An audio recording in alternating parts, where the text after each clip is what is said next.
Today, I will be presenting a SWOT analysis on Starbucks Corporation. Starbucks is a large global company in the food industry, and I'm just going to briefly cover a SWOT, which is the strengths, weaknesses, opportunities, and threats. I'll also finish with recommendations for the company as well as investors. So, moving forward, Starbucks was established in 1971 as Starbucks Corporation, basically as a food and beverage slash a retail company. They have global presence. They've grown to upwards of 80 plus countries, as well as they have over 38,000 stores across the globe. They specialize in premium coffee, brand experience, and really like brand loyalty. So more on background and timeline. So they were founded in Seattle. They rapidly grew in the US and then moved on to global expansion. In recent years through the 2000s, but also the 2010s, they've really honed in on digital innovation, mobile app, rewards.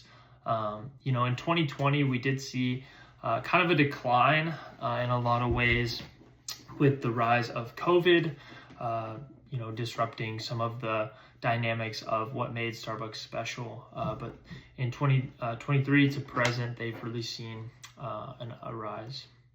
So strengths. The strengths that I'm going to go over are really, to Starbucks is benefit. That is global recognition as a premium brand.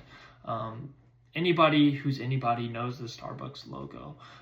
That being into my next one, strong customer loyalty programs, as well as high margin beverages. They make beverages for cheap and sell them for a pretty penny. And so, as well as advanced digital reward systems and strong global supply chain. They know how to get their coffee, where it needs to be, when it needs to be.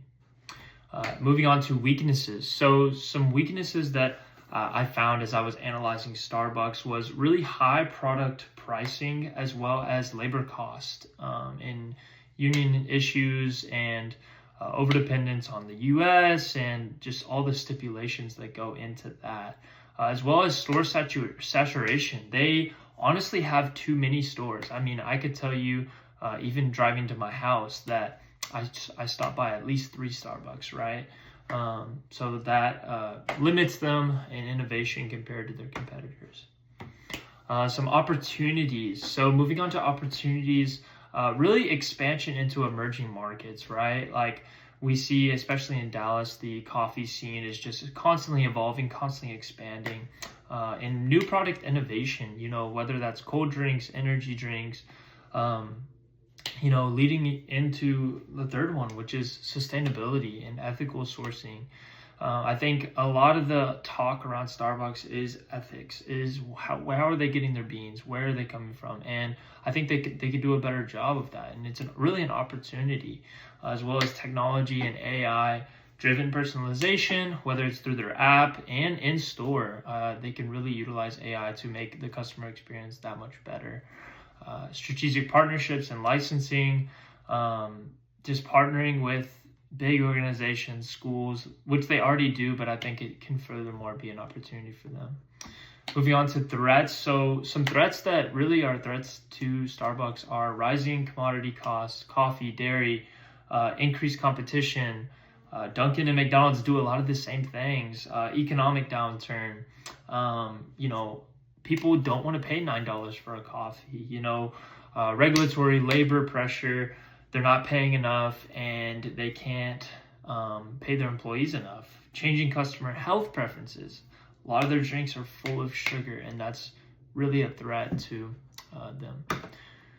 So moving on to overall, the strong brand loyalty really kind of offsets a lot of their weaknesses. It definitely within the age of digital innovation that supports really long-term competition.